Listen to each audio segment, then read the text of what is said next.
At 7:30, yeah, we got a large 7:30 slate. We got Georgia State, who's 1-2, traveling number 20, Vanderbilt, who's 3-0. Vandy's favored by 27.5 points on ESPNU. TJ Finley has gone 32 of 47 for the Panthers, thrown for 351 yards, one touchdown, three interceptions. Rashad Amos had 26 carries for 140 yards and a touchdown, and Ted Hurst had 18 catches for 275 yards and two touchdowns. Diego Pavia has gone 50 of 68, thrown for 645 yards, 7 touchdowns, 2 interceptions. Cedric Alexander's had 35 carries for 197 yards and 3 touchdowns, and Trey Richardson's had 12 catches for 162 yards and a touchdown. Georgia State is 1-0 against Vandy all time. They played in 2024 last year, if you did not know. They won 36-32 at home against the Vanderbilt Commodores.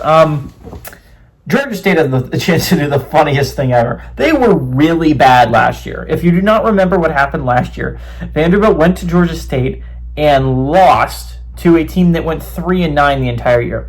This wouldn't be insane if it was normal Vanderbilt. We saw Vanderbilt pull games like this before where they lose to really bad opponents because they're really bad.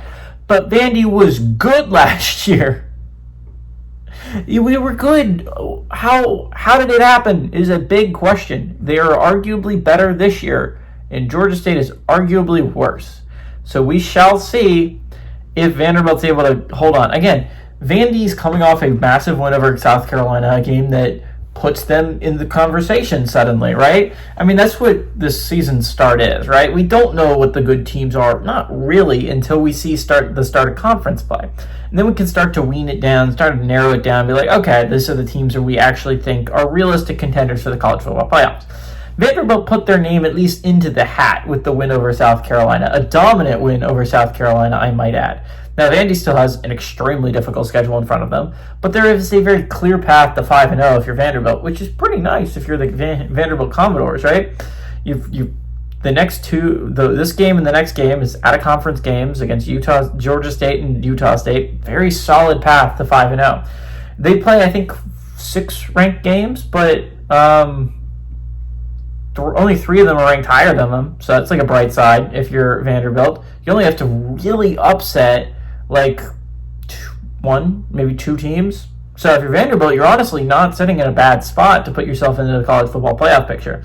Again, Georgia State has the chance to do the funniest thing of all time, which would be after Vanderbilt beats South Carolina handily, like the Panthers come to town and beat Vanderbilt would be so funny. I would die laughing. It's not going to happen, but I would die laughing.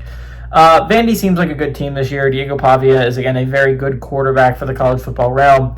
I think he's going to lead Vanderbilt to be a sneaky dark horse to make that college football playoff push. And I think we're going to be talking about Vanderbilt for a little bit now.